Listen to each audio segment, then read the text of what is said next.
Mi nombre es Juan Alejandro Enríquez, soy profesor de filosofía. Actualmente estoy estudiando mi doctorado en educación acá en España, en Granada, y ambos somos partes de integrantes, ¿cierto?, del Laboratorio de Educación y Tecnologías Digitales, Hospitalidad Digital. Mariana, ahí estoy aceptando la invitación. Deberías ya poder estar conectándote. Hola, ¿Todo bien? ¿cómo vas? Bien, ¿y tú? Bien también, hasta que llegó el día, el minuto. Pues sí, y muchas gracias por invitarme. No, todo un agrado, al contrario, gracias a ti por las ganas, la disponibilidad, ¿cierto? Un día viernes en este horario para poder encontrarnos, como decía, en el cuarto capítulo del ciclo de experiencias pedagógicas y entornos virtuales. Ambos somos del Laboratorio de Educación y Tecnologías Digitales, Hospitalidad Digital. Mariana Clini nos acompaña desde Brasil. Yo, si bien soy chileno, hace un par de semanitas estoy acá en España por mi estudio, así que aquí Instagram nos está uniendo a miles de kilómetros. Muy bien. Si te parece que comencemos entonces, porque ya se han ido conectando varias, así que les damos la bienvenida también y esperamos que puedan también participar, hacer preguntas, dejar sus comentarios. Y mientras tanto, con Mariana, nosotros vamos a ir abordando algunos temas que son de interés a lo que está sucediendo, no solo con la pandemia, sino que finalmente a lo largo de los últimos años con la educación en general y la formación docente, ¿cierto? Sí, sí, exactamente, Juan. Yo creo que es un tema que ya deberíamos estar todos hablando y pensando ya hace mucho tiempo. Sí, sí, tal cual. Hay muchos desafíos, incluso aparecen muchos estos apellidos de desafíos en la educación del siglo XXI, anunciados ya desde la época, ¿cierto?, de los 90, y estos, muchos de ellos, ¿cierto?, como la brecha digital y otros, eh, todavía están vigentes. Así que no es solo pandemia, pero también la pandemia ha hecho algo, el confinamiento, la virtualización de los aprendizajes. Partamos presentándote entonces, Mariana. Muy bien, Juan. Bueno, soy Mariana, soy brasilera, estoy acá en São Paulo. Yo soy comunicadora, después hice una maestría en ciencia política en la Universidad de los Andes, en Colombia. Fue en donde aprendí español. Pero yo siempre, toda mi carrera, siempre he trabajado con tecnología y con educación, relacionada a educación. Entonces, tengo ahí después de Colombia, mi experiencia se expandió a otros países, entonces trabajé con proyectos en Argentina, además de muchas partes de Brasil. Y he trabajado mucho con ONGs que promocionan ahí el uso de las tecnologías en la educación. Y yo trabajo mucho, sobre todo, con docentes. Sí, así he sabido, he conversado contigo y tu español de Colombia, ¿cierto? Fue muy bueno porque nos permitió comunicarnos, ¿cierto? Fluidamente cuando nos conocimos en Roma con el Congreso de Escolas. Hola. Y ahí también me interesó mucho todo el trabajo que haces justamente con educación, pero con una vocación pública. Ahí hay un foco puesto en ti, que están, las ONG no han sido una casualidad, sino que has también optado por educación y los proyectos sociales. A ver si nos puedes, antes de pasar a las preguntas, contar un poquito de esa relación entre educación y proyectos sociales. Sí, exactamente, Juan.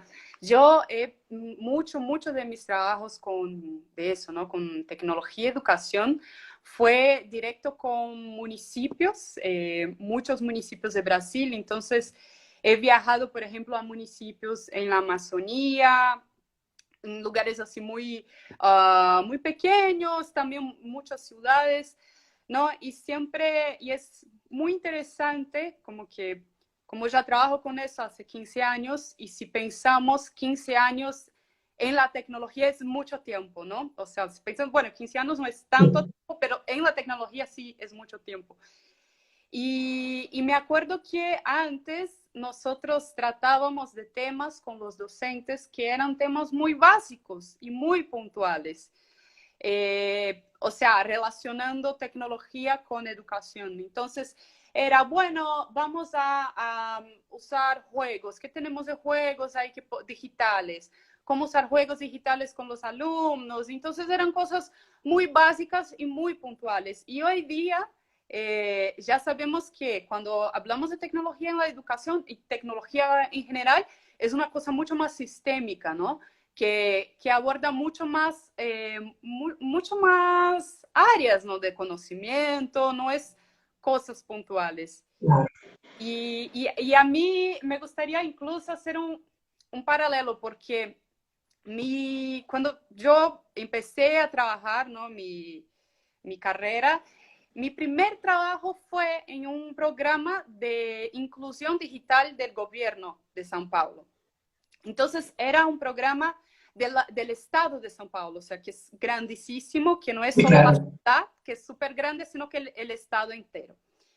Entonces, era un programa del gobierno muy grande, yo creo que era uno de los más grandes de Latinoamérica, y era un programa de inclusión digital que consistía en abrir como cibercafés, como puntos donde había computadoras con conexión a la internet. Entonces ellos abrían así montones por el estado, en las comunidades, en las favelas, en los barrios más de buenos ingresos, o sea, en todos los lugares. Y la preocupación del gobierno, o sea, el gobierno hizo ese programa justamente para incentivar a que la gente hicieran, no sé, pudieran hacer algún trámite o sacar un documento o mismo hacer un currículum en versión digital. Entonces eran para usos muy puntuales. Y te cuento qué pasó en la época, que todas las personas que iban, muchas de las personas que iban a estos centros de conexión, siempre se conectaban a un lugar, a una página, y que no era una página para sacar documentos, no era una página para hacer trámites y tampoco para hacer currículum, sino que era una página de una red social que acá en Brasil fue muy, muy famosa, antes del Facebook, que se llamaba Orkut, o Orkut, como decimos Vale. aquí. Y todas las personas iban a esos centros para conectarse a esa red social. Y me acuerdo que en la época los directores de ese programa hablaban, ¿será que es una cuestión de prohibir el acceso a esa página, a esa red social? Y es muy, bueno, en la época ellos no prohibieron, ¿sí? Pero muchas veces se planteó prohibirlo. Y ahí es muy curioso pensar que hoy día, cuando hablamos de tecnología, casi no se puede hablar de tecnología sin mencionar las redes sociales, ¿no? Y redes sociales no son solo el Facebook o el Instagram, sino que hay redes sociales para docentes, hay redes sociales de aprendizaje, o sea, hay muchos lugares que se puede cambiar, experiencias y todo eso, ¿no? Entonces, me parece que eso puede ser un paralelo, ese programa de conexión ahí de inclusión digital, un paralelo a lo que es hoy, ¿no? Entonces, la educación antes pensaba mucho los docentes y las políticas públicas de tecnología en la educación, pensaban mucho así, vamos a enseñar al profesor a aplicar un juego digital con los alumnos, o el máximo era, vamos a enseñar al profesor a hacer un juego. Pero nosotros sabemos que no se trata solo de eso, ¿no? Va mucho no es solo eso. Oye, me quiero quedar, eso sí, con dos conceptos, con dos ideas que creo que están detrás también de lo que tú mencionabas, porque durante muchos años me parece que educación y tecnologías, ¿cierto? Las tecnologías educativas generaban de una u otra forma que tanto las políticas públicas como lo que sucedía al interior de la escuela transitaran por dos caminos. Uno, el camino de la conectividad. Entonces, muchos programas de gobierno a fines del siglo XX trabajaron en aquello, en acortar las brechas en función de la conectividad, lograr generar una mayor cantidad de acceso a la conexión. Y por otro lado, la prohibición. También era muy normal que apareciera, y todavía, ¿cierto?, estas ideas de, por ejemplo, los niños con el uso de los computadores, después con llevar los celulares al colegio, las tablets. Entonces, al parecer, ahí hay algo que está pasando, ¿cierto? Prohibición, conectividad como énfasis de muchas políticas públicas, pero al parecer tú has tenido experiencias justamente que son completamente contrarias, que no van por el lado de la prohibición en el caso del uso de la tecnología, sino que con saber usarla. Has tenido participación, creo, en proyectos asociados al cyberbullying. A ver si ahí también nos puedes contar en cómo has relacionado aquello. Sí, Juan, es muy interesante pensar en eso, porque o sea, tú dijiste que mis experiencias fueron a lo contrario, pero no, o sea, fui en muchas escuelas que había conexión porque no sé, las políticas públicas o algún programa del gobierno llevó conexión inalámbrica a la escuela, pero que la directora no difundía la contraseña, decía que Claro. no se podía. O entonces, de hecho, no, me llama la atención porque me acordé de una historia de una escuela de secundaria que la directora decía, bueno, cuando los alumnos se portan mal, yo corto la conexión del Wi-Fi. Mira, Como su moneda de cambio del buen comportamiento. Y me pareció curioso, me pareció incluso interesante su estrategia. Pero sí, muchos lugares, muchas instituciones, muchas escuelas tratan la Internet como algo que hay que prohibir porque si no el alumno no va a prestar atención en el profesor. No, y ahora me acabo de acordarme también de otra historia que una vez fui a hablar con una profesora, entrevistar una docente y ella me contó que tenía un aparato que llevaba en su bolso, que era un aparato que no sé de dónde lo sacó, que cortaba la conexión de los Wi-Fi. claro. Cuando Como lo que existían como lo que existen en los cines. Exactamente, sí. Y me pareció súper curioso porque yo ni sabía que uno podía conseguir, bueno, yo nunca fui detrás de eso, pero bueno, ella tenía ahí y cuando llegaba la profesora, la conexión se perdía, se caía y los alumnos no tenían nada más que...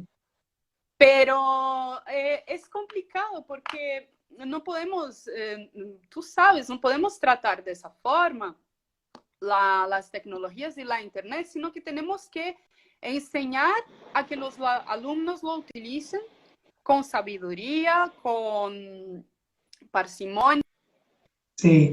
Oye, pero mira, a lo mejor hablar de prohibición ha hecho que esto se vaya cortando, así que te paso a la siguiente pregunta. ¿Cómo con estos años, cierto, de avance o no en materia de la incorporación de las tecnologías, cierto, en la educación, has podido resignificar esta misma, cierto, la utilización de las tecnologías y qué representó la pandemia para ti en este contexto de la educación con los docentes, la propia formación docente? Sí, es muy interesante pensar, Juan, que, claro, los alumnos ahí tuvieron una gran pérdida, ¿no? El año pasado y por lo que vemos este año también. Entonces, los alumnos que no tenían conexión y no tenían condiciones adecuadas, un espacio, pues un lugar bien, ¿no? En su casa para estudiar, no aprendieron el año pasado. Pero me arriesgo a decir que para los docentes pasó una cosa contraria. Si para los alumnos la pandemia representó una pérdida de conocimiento, de posibilidad, ¿no? De aprender cosas, a mí me parece que los docentes representó un desarrollo. ¿Por qué? Porque todos los docentes tuvieron que, de forma, y pobres, están sufriendo mucho con eso, ¿no? Pero tuvieron que aprender a cómo utilizar y qué van a hacer y qué estrategias van a hacer, qué estrategias remotas, de enseñanza remota o a distancia. Entonces ellos casi que fueron obligados, ¿no? A aprender. Y yo creo que es muy interesante pensar que estos docentes, para mí, cuando vuelvan a la escuela o cuando todo vuelva a la normalidad, cuando todos estemos vacunados, yo creo que estos docentes van a estar mucho más fuertes. Y ahí yo creo que es un desafío ahí y va a ser una responsabilidad muy grande de que las instituciones públicas de educación no hagan que eso se pierda. Entonces, que no vuelvan a la prohibición, ¿no? Lo que estábamos diciendo, sino que intenten conocer más lo que se hizo, qué los profesores, qué los docentes hicieron, qué estrategia utilizaron, y cómo se puede mejorar eso y cómo se puede incorporar eso en las escuelas y en las políticas públicas. ¿No? Entonces, yo creo que la pandemia representa mucho sufrimiento, seguramente, tanto en una cuestión de salud y una cuestión laboral también para todos nosotros, ¿no? Pero yo creo que con eso muchos de nosotros nos estamos desarrollando, mucho. Entonces, así, en el contexto de la formación de docentes, que es lo que yo trabajo, es muy curioso pensar que mismo nosotros que trabajamos con la militancia de la utilización de la tecnología en la educación, nos encontramos en una situación de que, wow, ahora todas las formaciones tienen que ser online. Entonces, nosotros también, nosotros que trabajamos con la formación de docentes, también tuvimos como, ¿qué hacemos? ¿Cómo adaptamos? Porque Sí, muchas de las claro. que hacía, que muchos de los proyectos eran presenciales, o sea, algunos eran híbridos, no, se hacía algo online, pero se iba hasta la escuela para enseñar el profesor.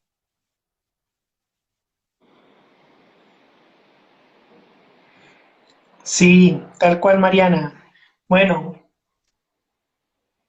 ahí estás conectada, parece de nuevo, ¿no? Les recordamos a quienes están conectándose recién que Mariana Clini nos está acompañando desde Sao Paulo, Brasil, y ahí ha tenido algunas dificultades de conexión por el clima. Y bueno, reforzando la idea, efectivamente, hemos, hemos visto cómo lo y las docentes durante el contexto de pandemia nos hemos visto enfrentados, ¿cierto?, a distintas etapas de la misma.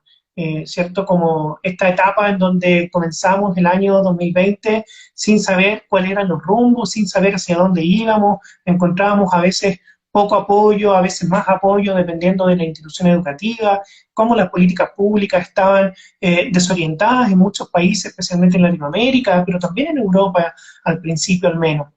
Y aparecía este fantasma de la virtualización de los aprendizajes y eso relanceció de algún modo el inicio del año. Sabemos muy bien que en muchos colegios, en muchas escuelas, durante el mes de marzo, durante el mes de abril, incluso durante el mes de mayo, todavía se estaba generando el proceso de adaptación recién y de rápida y espontánea capacitación para los y las profes. Entonces, eso también generaba cierta incertidumbre en las familias que estaban acompañando incluso más de cerca, ¿cierto?, el desarrollo y los aprendizajes de sus hijos e hijas, porque las tenían en la casa, porque estaban ahí con teletrabajo y al mismo tiempo acompañando, ¿cierto?, la educación de sus pequeños o hijos en general.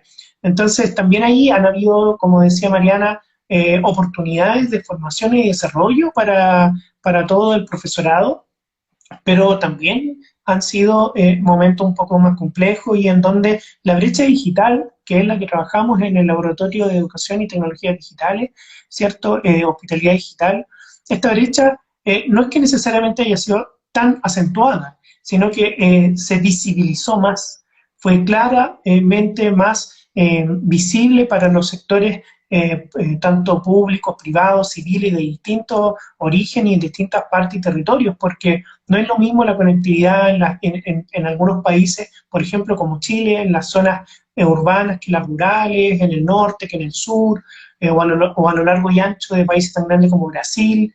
Entonces, la brecha digital también tiene distintos factores, distintas dimensiones. La brecha digital no es solo la conectividad, como hablábamos al inicio con Mariana, sino que también estamos hablando que la brecha se refiere y alude a temas asociados a la inclusión. ¿Cómo en contexto de pandemia, en una rápida y obligada virtualización de los aprendizajes y de los procesos de enseñanza, logramos llegar o no llegar adecuadamente a las personas en situación de discapacidad, por ejemplo. ¿Cómo estuvo en el ámbito, cierto, de los derechos lingüísticos de los pueblos originarios? ¿Cómo se lograron establecer también procesos de aprendizaje en torno a eso? O en términos etarios, con los confinamientos, con las cuarentenas, en donde las personas mayores que no estaban, cierto, vinculadas directamente con el uso de la tecnología, como por ejemplo profesores y profesoras que no habían logrado tener espacios de capacitación al respecto, también se vieron enfrentados a esa situación y muchas veces solos en sus casas, sin poder tener apoyo de hijos, de nietos, incluso como hemos sabido muchas historias y muchos casos. Es un tema de también la brecha digital es asociada a un factor socioeconómico.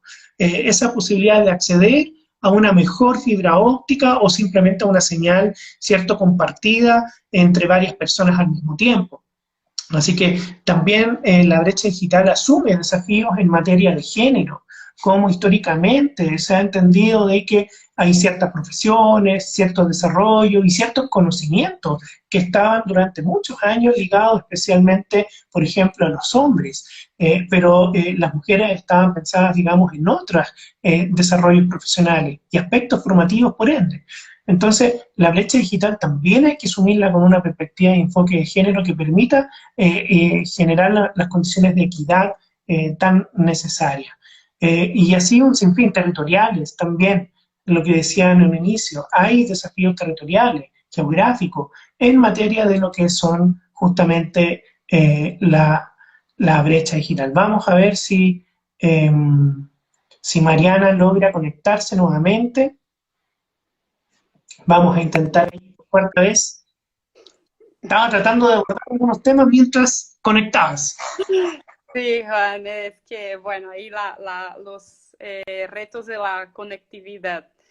Eh, Sí, sí, tranquila, no te preocupes. Es muy entendible, además, factores climáticos que uno no puede controlar, así que te agradezco enormemente las ganas y la posibilidad de seguir intentando.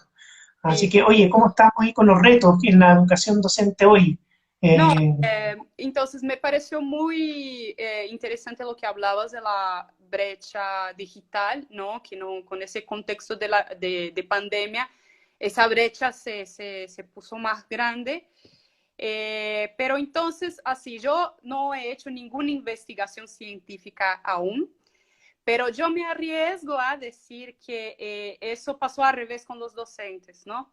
Entonces, muchos de los docentes que no incorporaban, porque no tenían interés, o porque mismo no tenían condiciones de incorporar la tecnología, tuvieron que de la noche a la mañana aprender y hacer algo, ¿no? Hacer alguna estrategia para no perder sus alumnos.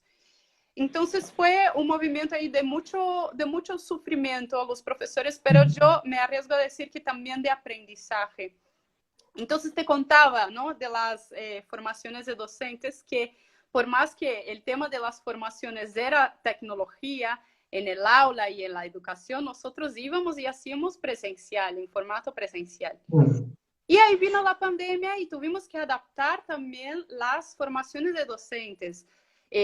Bueno, las instituciones que yo trabajo, pero también muchas otras políticas públicas de los municipios, de las secretarías de educación, tuvieron que hacer algo y muchos tuvieron que capacitar sus docentes de alguna forma para aprender, sea para aprender a hacer videoaulas o para aprender a utilizar el WhatsApp con sus alumnos o con los padres de los alumnos. Entonces ellos tuvieron que aprender y hacerlo muy, muy rápido.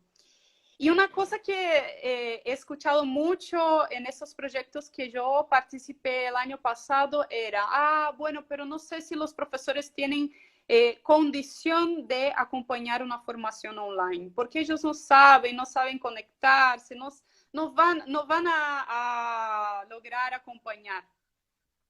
Y ahí es cuando no podemos caer en la trampa de la brecha digital, porque no podemos claro. hacer con que más aún los profesores que tienen la oportunidad y el conocimiento y la conexión van a hacer con sus alumnos, y los que no tienen, ¿qué vamos a hacer? Los dejamos de lado porque ellos no tienen conocimiento para acompañar una formación online.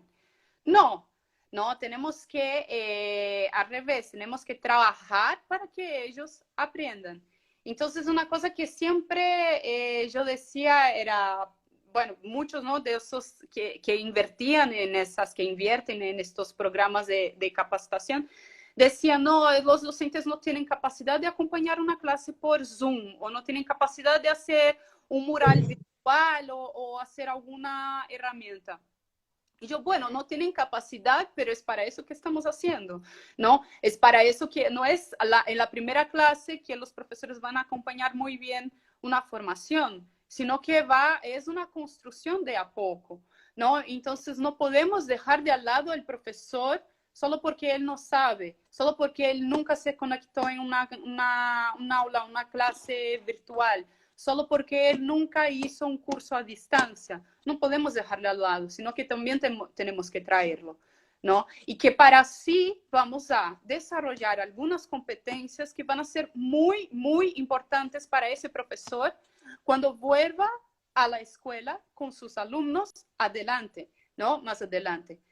Porque también, y ahí yo odio ese discurso, Juan, de que dicen, no, pero esos alumnos de la Amazonía no tienen conexión, casi, o sea, casi no hay conexión. Entonces, ¿para qué trabajar la tecnología? Eso es una falacia, es una creencia horrible para mí, ¿no? Y para ti, yo me imagino también, ¿no? Tú que, y nosotros que siempre hablamos de la brecha digital. O sea, la tecnología está llegando cada vez más. Acá, por lo menos en Brasil, nosotros tenemos que 70% de las casas en Brasil ya tienen conexión, sea de un celular o sea de una conexión Wi-Fi. Claro. Y números, y ese número va subiendo cada año, no va bajando. Esa es una progresión, va siempre subiendo. Pero prueba de ello es cómo han salido adelante metodologías colaborativas, por ejemplo, como aprendizaje y servicio, aprendizaje basado en proyectos, que siempre se consideraron durante muchos años, ¿cierto?, en contextos presenciales, y este año estas metodologías colaborativas tuvieron que encontrar el modo y lo encontraron. Entonces, yo me quedo con lo que tú dices, Mariana, creo que ahí ya te estás conectando de nuevo, pero me quedo con lo que tú dices de que desde estos desafíos aparecieron oportunidades y aparecieron posibilidades y no tenemos que claudicar ante esas trampas, ¿cierto?, de la brecha que tú decías. Es interesante aquello y desde ahí es como, a ver si aprovechamos estos segundos de tu conectividad para saber si hay alguna metodología que creas tú que se pueda utilizar en esta formación justamente para los y las docentes. Sí, bueno, primero que todo es muy importante hacer un diagnóstico. Acá en Brasil, por ejemplo, las secretarías de educación, los municipios que ya tenían un diagnóstico de perfil de utilización de la tecnología de sus docentes, salieron hacia adelante. Entonces vino la pandemia, estos municipios ya estaban más adelante, ya tenían muy claro qué políticas o qué programa iban a hacer, porque ya tenían ese perfil, ese mapeo de cómo son los docentes, cómo ellos usan las tecnologías, en qué nivel, ¿no? Si es solo haciendo un juego con los alumnos o si lo usa la tecnología, por ejemplo, para hacer una enseñanza más personalizada, un aprendizaje más personalizado, o de pronto utilizar las tecnologías para hacer una evaluación más personal con cada alumno, ¿no? Entonces, las secretarías de educación que tenían ese mapeo ya salieron adelante. Entonces, es muy importante, primero, hacer un diagnóstico, sea de la red, si es un municipio, o sea de una institución, o sea de una escuela, es entender cuál es ese perfil de los docentes, no solamente si ellos tienen conexión o no, sino que cómo utilizan las tecnologías antes de pandemia, ¿no? Y después de eso, claro, trabajar con un plan muy bien estructurado, que tenga muy claro cuáles son los objetivos de aprendizaje en aquella formación de los docentes, ¿no? Y no se detener en el sentido de que los docentes no van a saber usar, no van a saber acompañar, no van a saber hacer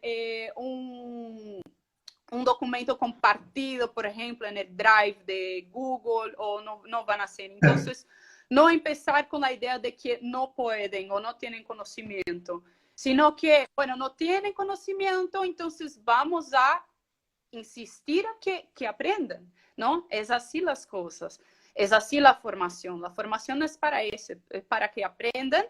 Y Juan, sabes que yo he tenido muchas buenas experiencias y muy buenos ejemplos de docentes acá en Brasil, en pueblos muy pequeños, en la Amazonía, lugares con muy poca conexión, que al principio de la formación sí tenían mucha dificultad de acompañar, pero que fueron aprendiendo. Y estoy muy segura que estos docentes salieron de una formación online con mucho más conocimiento que si fuera una formación presencial. Y vuelvo a decir, es muy importante que todo eso que los docentes están desarrollando, todo ese conocimiento de enfrentar un desafío que es la pandemia, que eso no se pierda. Yo tengo mucho miedo que cuando vuelva a la normalidad, y todos nosotros esperamos que la normalidad vuelva rápido, ¿no? Pero yo tengo Sí, mucho miedo que cuando vuelva eso se pierda. No hay que perderse, ¿no? No hay que el docente mismo vuelva a su zona de confort, ¿no? Ese término que utilizamos mucho, que los docentes no vuelvan a su zona de confort, sino que aprovechen eso todo que aprendieron de ese desafío de enseñar de forma remota. Juan, no sé si me está cortando de nuevo o pudieron entenderme. y, sí, pero ¿Me mira, se entendió escuchaste? bien. Se entendió la idea, ¿cierto? Y cómo finalmente también queda este desafío en la que se ha tratado de llamar como la post-pandemia, en donde se haga un retorno, aun cuando ya en muchos países la presencialidad está, por ejemplo, acá en España están ya presenciales las clases, ¿cierto? Ya hace un par de meses, inclusive en lo que se ha llamado que estamos viviendo aquí la tercera ola. Aún así, los colegios están con clases presenciales. De hecho, ahí mis niños van a tener que entrar por esa vía prontamente. Entonces, ahí ya retorno.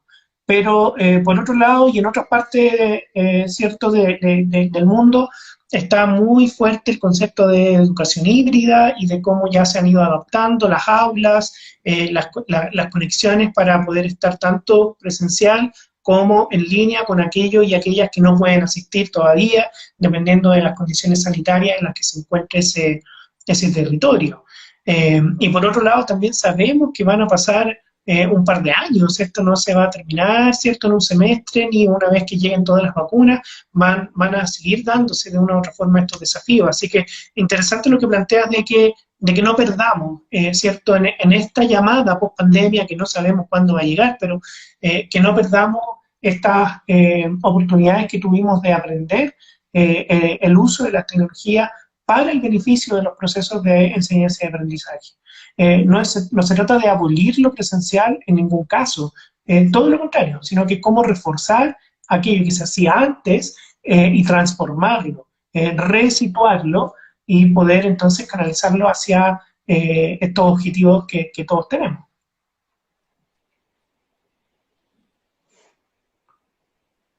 Exactamente, Juan. Entonces, vuelvo a decir que no es una cuestión de inclusión digital, como yo contaba al principio para ti, sino que es muy importante que hagamos una educación digital, no solo a los alumnos, pero a los profesores antes, a los docentes. Es muy importante la educación digital en los docentes hoy día. ¿Para qué? Para que no volvamos a caer en fake news o mismo en cyberbullying, lo que estábamos hablando antes, ¿no? ¿Por qué hay cyberbullying? Porque los docentes no saben educar a los alumnos para eso. ¿Por qué hay fake news y por qué, bueno, presidentes de naciones son elegidos por fake news? ¿Por qué pasa eso? Porque los docentes no tienen la capacidad de educar a los alumnos en la tecnología, ¿no? Entonces es muy necesario hacer una educación tecnológica con los docentes antes, me parece. Y yo veo la pandemia como con ojos de oportunidad. de sufrimiento también, pero de mucha oportunidad de desarrollo de competencias importantes para esa educación tecnológica.